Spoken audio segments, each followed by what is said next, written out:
Assalamualaikum warahmatullahi wabarakatuh. Jumpa lagi dengan aku Mama Dumpling di channel Curga Official. Nah, pada kesempatan kali ini aku mau menyampaikan seperti yang ada di judul, bahwasanya aku mau menceritakan lagi nih tentang pengalamanku dicurhati atau mendengarkan curhat dari makhluk gaib. Nah, ini kejadian ini terjadi sekitar tahun 2008 silam. Nah, ini aku ceritakan lagi ya, sahabat semua, supaya bisa diambil pelajaran aja buat kita semua. Nah, pada kejadian ini, pada cerita ini itu bener-bener aku realita sendiri yang ngalamin, dan aku bener-bener pertama kali juga mendengarkan pengakuan dari makhluk gaib yang seperti ini. Ya, seperti dilihat ya teman-teman di judul, bahwasanya aku mau bercerita tentang sosok apa itu. Nah, iya benar banget, aku bakal bercerita tentang sosok genderuwo.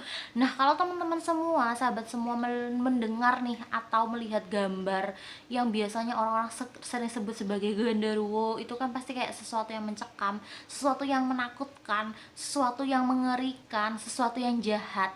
Nah, pada kali ini aku mau share ceritanya. Nah, jadi kejadian ini berawal pada tahun 2008 silam di bulan Januari. Nah, karena aku beserta kedua orang tuaku ini, ya sahabat semua, kami itu sering pindah-pindah kontrakan karena memang kami mengalami krisis ekonomi sehingga kami harus mencari kontrakan yang lebih murah setiap tahunnya. Nah, pada hari itu kami mendapatkan sebuah kontrakan rumah di daerah Kota Gede, Yogyakarta. Nah, aku sebutin aja daerahnya ya teman-teman, karena supaya biar kita tahu nih ya gitu kan, biar nggak ngawang juga. Nah, di daerah Kota Gede ini itu kan terkenal dengan mistisnya ya teman-teman, terkenal dengan apa namanya, situasi-situasi atau suasana-suasana yang katanya orang-orang dan warga sebut itu sebagai wilayah yang paling banyak orang mempercayai tentang mistis, karena di sana juga ada yang namanya Masjid Mataram, kemudian ada pemakaman Panembahan Senopati dan lain sebagainya itu. Nah, aku akhirnya dan beserta orang tuaku memutuskan untuk memilih kontrakan di sana. Dan pada waktu itu kontrakan yang kami tempati itu harganya murah banget sahabat. Satu tahunnya itu cuman 900.000. Nah, kalau untuk takaran sekarang satu tahun 900.000 itu kan bener-bener murah banget ya, bener-bener murah dan ekonomis banget. Nah, akhirnya karena pada waktu itu ibuku tuh sedang hamil adikku, nah akhirnya kami memutuskan untuk mengontrak di situ nggak jauh dari rumah lama kami gitu. Nah, akhirnya setelah kami memutuskan untuk pindah di situ, sudah sekitar 1 minggu, aku dan keluargaku merasa kita nggak pernah mengalami hal-hal yang aneh. Memang aku melihat sahabat semua di wilayah situ, di deket situ, di dalam rumah aku sekalipun itu ada yang nunggu, dan aku juga tahu itu.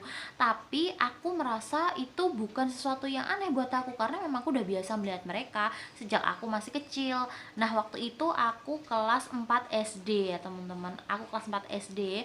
Nah, akhirnya aku tidak menceritakan apapun yang aku lihat kepada kedua orang tuaku. Sampai akhirnya suatu hari datanglah seorang nenek-nenek nih, dari tetangga sebelah datang menemui ibuku dan bilang, Bu, sudah di sini ngontrak sudah lama ya gitu. Belum Bu, baru 1 minggu kata ibu kan.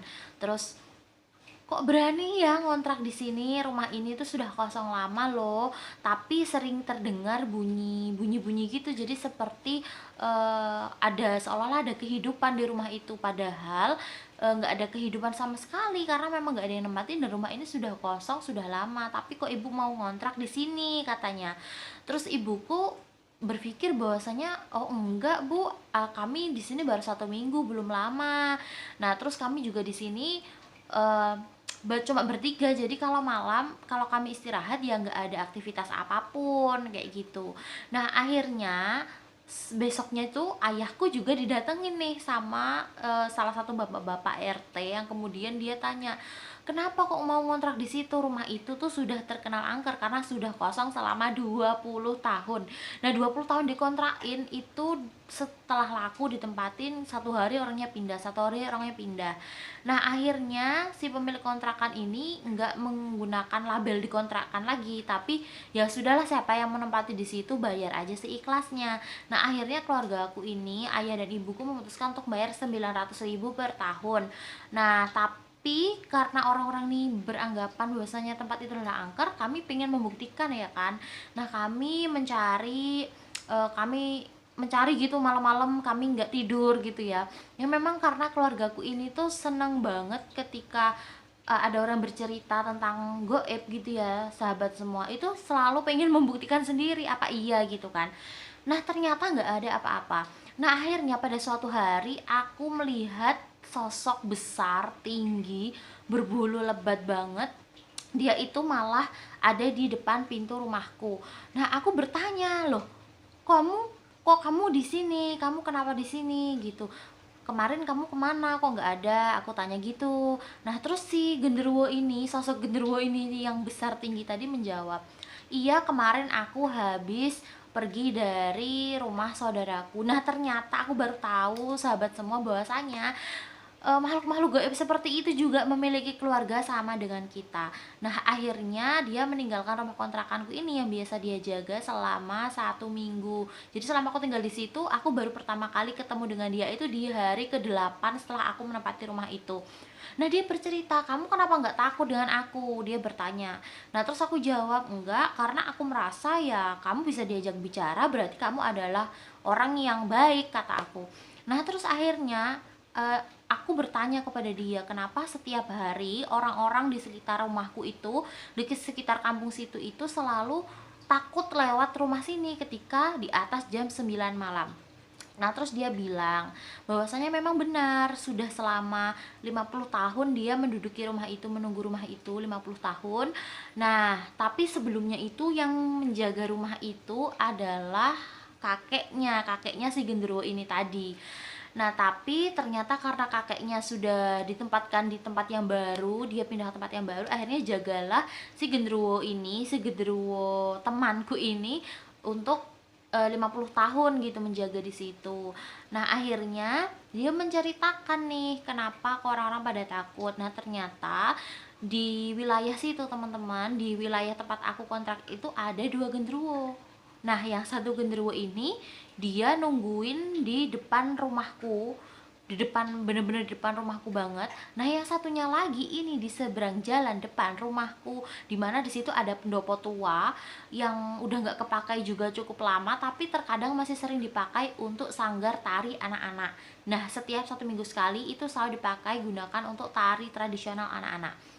Nah, ternyata yang menjahili si warga sekitar itu bukan genderuwo yang di depan rumahku, tapi genderuwo yang ada di depan pendopo, yang jaga di pendopo itu. Nah, warga ini mengiranya bahwasanya si genderuwo yang di depan rumahku inilah yang nakal, yang suka mengganggu, karena pernah ada tukang sate itu melewati depan rumahku, kemudian karena kita sama-sama depan-depanan nih ya, antara pendopo dengan rumahku ini depan-depanan, sehingga si tukang sate tadi mengira dia bisa melihat ada sosok genderuwo di depan rumahku, dan dia mengira yang menjahili dia adalah genderuwo yang ada di depan rumahku tadi. Nah, ternyata teman-teman, genderuwo yang di depan rumahku tadi dia itu menangis terseduh-seduh. Aku nggak menyangka bahwasanya si genderuwo yang seperti itu, yang tampangnya mengerikan, yang tampangnya mungkin menakutkan buat sebagian orang awam, ternyata enggak seburuk itu. Ternyata dia baik juga loh, ternyata dia bisa nangis juga loh gitu. Nah, akhirnya aku membuktikan sendiri gitu. Nah, akhirnya aku melihat berjalannya waktu nih kan, dia sambil menceritakan kisahnya, dia nggak pernah mengganggu warga sekitar, justru dia malah menolong. Nah, salah satu cerita yang pernah dia bilang itu, dia pernah menolong tukang sate lewat tadi. Itu dia merasa sedih, kenapa kok ibu-ibu tukang sate ini dia itu disiksa sama suaminya. Nah, kemudian dia juga harus banting tulang sendirian untuk menghidupi 3 orang anaknya. Nah, akhirnya genderuwo depan rumahku ini dia sedih, si genderuwo ini tadi. Nah, aku memanggil si genderuwo ini dengan sebutan Banggen, karena dia tuh nggak mau dipanggil genderuwo, dia maunya panggilan lain. Dan pada waktu itu aku berpikir, oh mungkin aku panggil dengan Banggen gitu kan, abang genderuwo. Tapi dia nggak menyadari bahwasanya nama yang aku ambil ini adalah dari nama genderuwo juga, tapi cuma depannya ada abangnya gitu kan, jadi Banggen. Nah sebut aja aku bakal memanggilnya jadi Banggen ya, biar lebih singkat. Nah akhirnya dia menceritakan semua hal dari A sampai Z nih teman-teman, banyak banget cerita yang dia sampaikan. Nah salah satunya yang membekas di pikiranku itu adalah ketika dia akhirnya membantu si tukang sate ini untuk jadi laris. Nah dia itu berusaha untuk mengelabuhi atau berusaha untuk menciptakan hawa-hawa nih supaya orang-orang di kampung tuh pada keluar. Nah ketika mereka pada keluar, lewatlah si tukang sate ini. Kemudian kan mereka merasa ngobrol-ngobrol gabut gitu ya sahabat semua, akhirnya belilah si sate ini tadi. Akhirnya ibu tukang sate tadi laris habis satenya. Nah di situ aku merasa terharu banget, ternyata ada ya genderuwo yang sebaik ini. Karena dimana-mana tuh sering banget rumor beredar ya teman-teman, genderuwo itu biasanya dipakai untuk pesugihan. Nah atau terkadang dia itu memang makhluk yang liar tapi dia jahil. Nah makanya aku kaget ketika melihat si genderuwo di depan rumahku ini, Banggen tadi, kok dia baik banget dan ternyata semelo itu gitu. Nah ternyata bener aja, ketika aku suatu hari nginep di rumah nenekku selama 2 hari, itu ternyata ibu dan ayahku sedang mengalami bertengkar. Nah aku karena nggak tahu kejadian itu, akhirnya si Banggen tadi mengatakan kepadaku bahwasanya, kamu tahu nggak kemarin orang tua kamu berantem, kasihan ibu kamu kayak gitu. Pokoknya orang tua kamu berantem itu cuma masalah sepele, tapi ibu kamu tuh sampai mengalami sesuatu hal yang membuat trauma kayak gitu, sampai di KDRT dan sebagainya. Aku kaget, bener-bener kaget antara percaya nggak percaya ya sahabat semua, karena aku merasa ternyata sampai segininya. Dan ketika bercerita si Banggen ini sambil meneteskan air mata, dia sedih, dia itu mellow banget sahabat semua, mellow, bener-bener mellow. Ketika ada sesuatu yang bikin dia sedih sedikit aja, dia nggak ragu gitu untuk akhirnya dia tuh meneteskan air mata. Jadi dengan badan yang gagah, badan yang besar, badan yang powernya kayak kuat banget, ternyata dia selembut itu hatinya. Nah dia tuh juga sering banget bantu di keluargaku. Salah satunya ketika adikku lahir, usia 3 bulan, adikku itu pernah jatuh dari tempat tidur yang tinggi. Nah pada waktu itu adikku tuh jatuh pertama, dia jatuh bener-bener jatuh sampai bunyi gitu. Dan ibuku tahu gitu kan, akhirnya beranjak dari kamar mandi ke kamar. Nah setelah itu yang kedua kalinya ini adalah ketika Banggen itu sedang jaga di rumahku, lagi jaga dan gak berpergian. Karena yang hari pertama ini dia pergi ya, yang jatuh pertama dia pergi. Nah yang kedua ini dia tolongin adikku banget. Nah aku bener-bener terima kasih banget sama Banggen ini, karena dia ternyata baik banget, bener-bener aku yang membuktikan sendiri. Nah dia itu, adikku jatuh kedua kalinya dari tempat tidur, dia itu langsung membentangkan kasur sahabat semua. Jadi kasurku kan di atas ya, nah di atas, nah terus yang di bawah ini ada kasur juga, tapi kasur lipat. Nah kasur lipat ini dia selalu dilipat ketika ayahku sudah bangun dari tidur, itu selalu dilipat. Nah tapi pada waktu adikku jatuh itu sama Banggen tadi langsung kasurnya langsung dibentangin gitu, sehingga adikku jatuhnya ke kasur.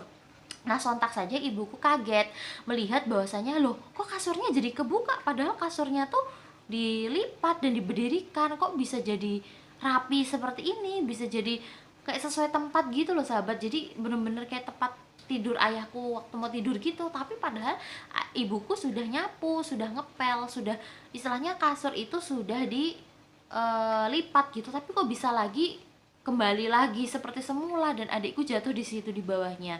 Dan ibuku kaget banget melihat posisi adikku yang sedang tersenyum seperti sedang mainan dengan seseorang.